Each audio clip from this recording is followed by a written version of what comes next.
Olá, muito boa noite.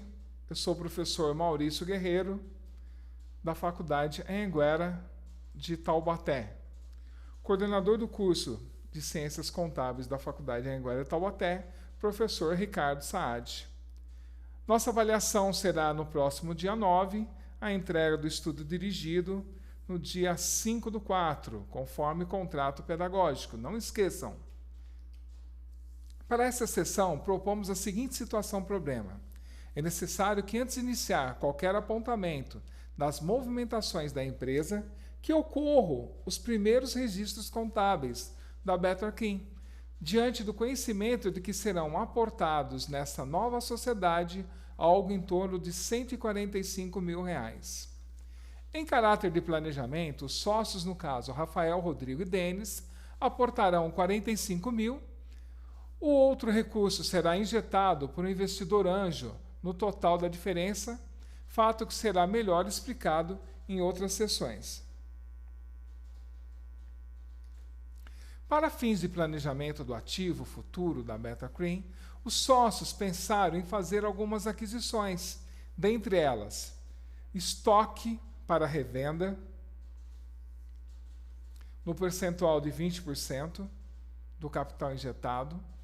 Com 34% de recursos, eles pensam em adquirir um local para que seja instalado a sede administrativa da nova sociedade. Dos recursos remanescentes, eles pretendem investir 2/3 dos valores em aplicação de liquidez imediata. Por fim, deixar o saldo em caixa, bancos da entidade.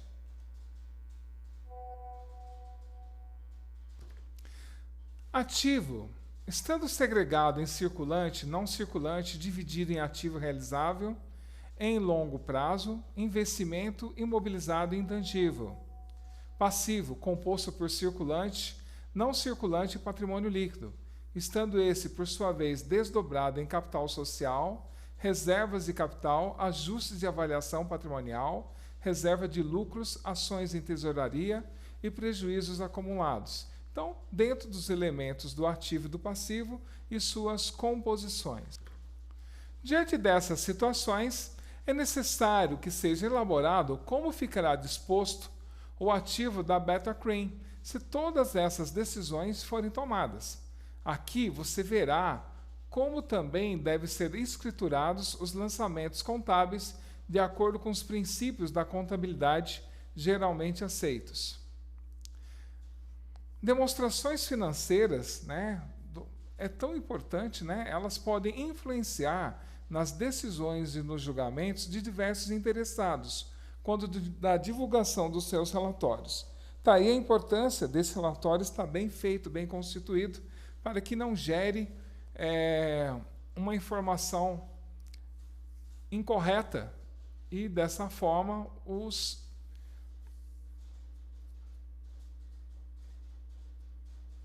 administradores gerenciais não tomem decisões equivocadas. Em se tratando de norma contábil, como explica Marion, é vista pelos profissionais de contabilidade como sendo, entre outros tópicos, os objetivos, cenários e princípios da contabilidade.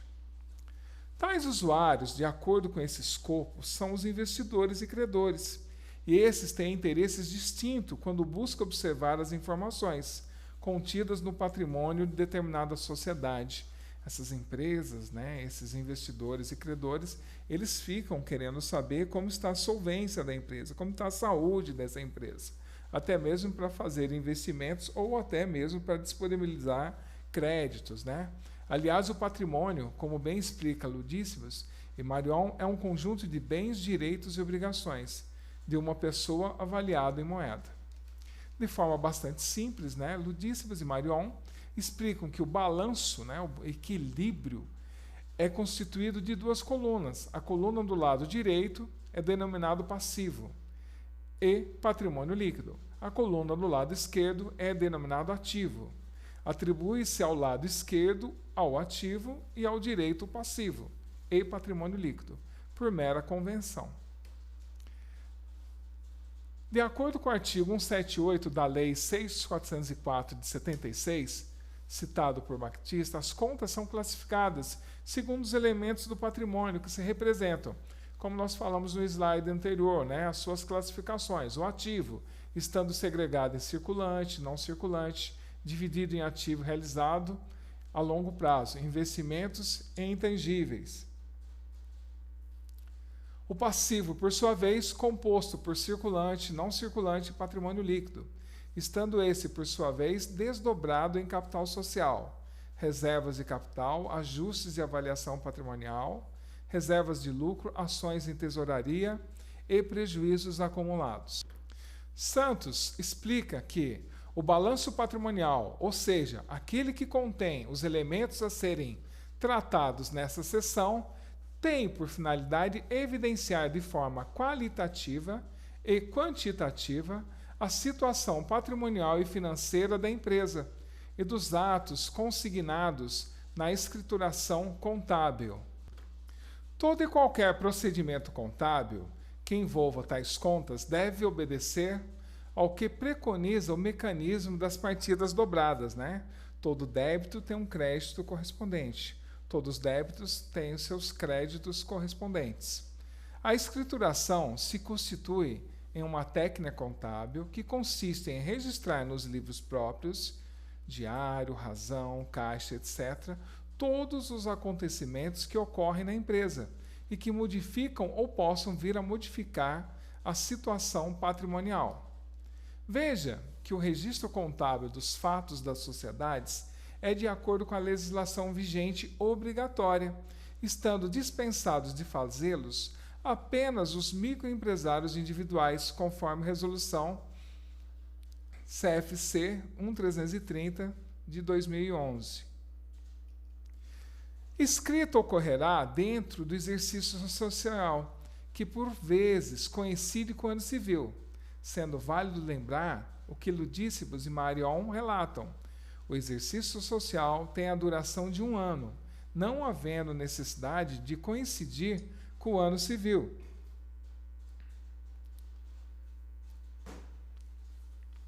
Embora, na maioria das vezes, assim aconteça, os proprietários da empresa definirão a data do término do exercício social, que não deverá ser alterada, a não ser em condições supervenientes.